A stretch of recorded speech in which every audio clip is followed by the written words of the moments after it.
Bienvenue dans ce nouvel épisode consacré à AngularJS et plus particulièrement aux filtres, appelés filters donc dans l'univers Angular. Donc les filtres, comme leur nom l'indique, permettent en fait de filtrer les éléments d'une collection, ou bien comme leur nom ne le laisse pas forcément entendre, d'appliquer une transformation à chaque élément d'un ensemble. Donc par exemple là sur chaque instrument de notre tableau d'objets JavaScript. Donc, si vous vous souvenez bien, il y a l'attribut instrument pour chaque musicien. Mais il est possible d'appliquer un filtre, donc en utilisant le pipe, c'est-à-dire avec Alt-GR6, puis le nom du filtre. Le filtre en question s'appelle uppercase. Donc voilà, alors avant de rafraîchir, on voit que les instruments étaient en minuscules. En rafraîchissant, ils sont en majuscules. Bon, ce qui sera plus souvent utilisé lorsque vous aurez à utiliser les filtres, en fait, c'est par exemple de limiter les résultats que vous voulez afficher. Admettons que vous souhaitiez voir simplement deux musiciens, donc, et pas l'intégralité des quatre, donc vous utiliserez à ce moment-là le filtre limit to que vous appliquerez cette fois-ci au niveau de la collection elle-même. Donc musicians, limit to, et là on choisit de limiter à, bon, allez, admettons trois musiciens. Donc là, au lieu d'en voir 4 musiciens, on n'en voit que 3. Alors l'intérêt évidemment, ce serait de pouvoir mettre une variable plutôt qu'une valeur en dur. C'est tout à fait faisable. Donc on va simplement créer un textbox. Et dans ce textbox, en fait, il faut à ce moment-là en faire un modèle, ou plutôt faire en sorte que ce textbox, pardon, alimente un modèle. Et pour ce faire, on crée un modèle côté vue cette fois-ci, pas côté contrôleur, à l'aide de la directive ngModel. Donc si je décide que ce modèle, bon, je vais rester cohérent et mettre des doubles guillemets partout, s'appelle, bon, on va l'appeler limit to, limite simplement, on va dire que c'est une limite ou limitation, ouais, oui. Limitation, et on voudra donc appliquer cette limitation à notre filtre. Alors là, ce que vous allez voir apparaître, c'est un champ texte. On verra plus de musiciens pour l'instant. En revanche, quand on tapera un chiffre, hop, ça alimentera le filtre pour lui dire que là on veut voir un musicien, là on va en voir 2, 3, donc là vous avez compris. Et si je mets un nombre plus important, ça ne va pas nous casser l'application pour autant, ça affichera simplement l'intégralité de la collection. Alors dans le même esprit, on va en profiter puisqu'on a notre input box, donc, qui nous permet d'alimenter, en tout cas d'attribuer une valeur à notre modèle limitation. Et ben on va utiliser un autre filtre, allez, on va vire tout, qui lui s'appelle filter. Et donc lui, il permettra de filtrer en fait la collection de musiciens en fonction des lettres qu'on va taper dans l'input text. Donc on va mettre cette fois-ci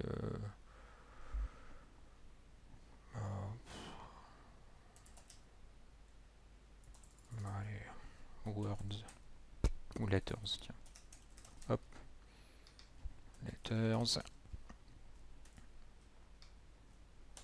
Donc maintenant on voit toutes nos 4 enregistrements, donc nos 4 musiciens qui nous sont passés donc par le contrôleur.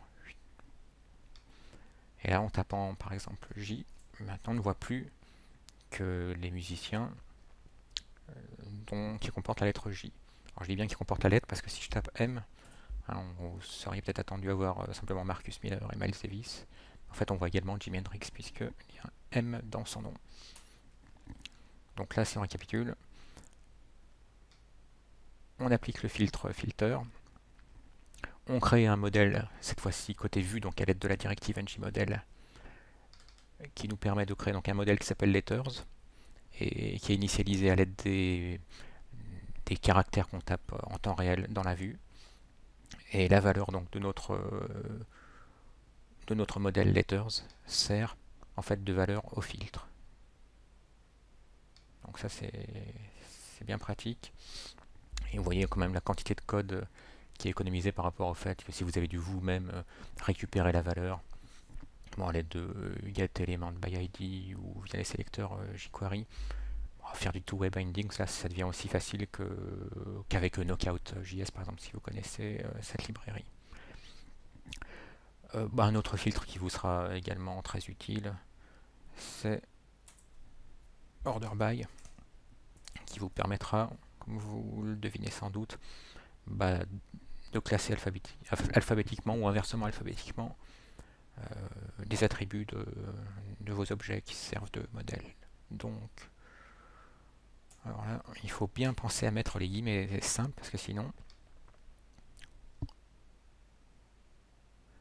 Alors on va dire qu'on va trier par, je regarde juste pour me rappeler, par instrument, parce qu'en fait là, j'étais un peu paresseux, au lieu de mettre full name, j'aurais dû mettre first name, last name. Au moins avec un instrument, j'ai qu'un mot, donc ça permettra de bien vérifier que le filtre est bien appliqué. Donc on va ordonner les instruments par ordre alphabétique. Donc là c'est tout bête. On utilise le filtre order by et on précise bien avec des guillemets simples le nom de l'attribut qu'on veut utiliser. Parce que si on ne mettait pas de guillemets simples, Angular chercherait en fait une variable JavaScript qui s'appellerait instrument. Hop. Donc là vous voyez B, G, P, donc on est bien ordonné alphabétiquement. Et si on voulait, je vais virer le champ de texte pour pas perturber la démonstration. Clac. Et si on souhaitait ordonner inversement, donc alphabétiquement, donc plutôt alphabétiquement de façon descendante, donc avoir trompette d'abord, puis piano, puis guitare, puis basse, donc au lieu d'avoir d'abord basse, guitare, piano, trompette, on mettrait simplement un moins devant le nom de l'attribut sur lequel on filtre. Donc trompette, piano, guitare, basse. C'est pas ce qu'il y a de plus intuitif forcément comme syntaxe, mais bon, c'est comme ça que ça fonctionne. Order by, filtre limit, filter, on l'a vu. Alors ensuite, si vous voulez découvrir d'autres filtres, il faut, comme vous en doutez, aller sur le site d'AngularJS. De toute façon, vous allez forcément, quand vous aurez un projet concret à développer, être fréquemment sur AngularJS ou Stack Overflow.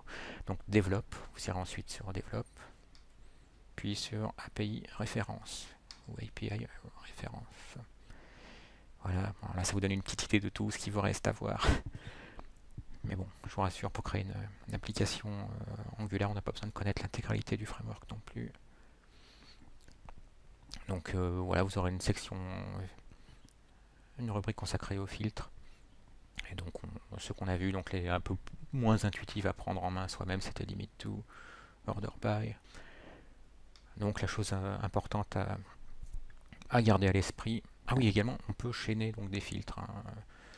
J'allais presque oublier d'en parler. Si vous ajoutez un autre pipe, vous pouvez par exemple décider d'appliquer limit to, comme on l'avait fait tout à l'heure de nouveau.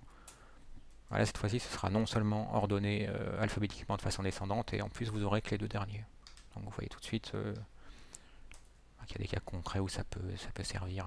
Vous pourrez le faire notamment sur des dates si vous souhaitiez avoir les dates les plus récentes, et ensuite sélectionner par exemple les 4 derniers posts si vous faisiez une application de blog ou quelque chose de ce goût-là. Donc on peut également chaîner ces filtres. Merci d'avoir regardé cette vidéo et à bientôt.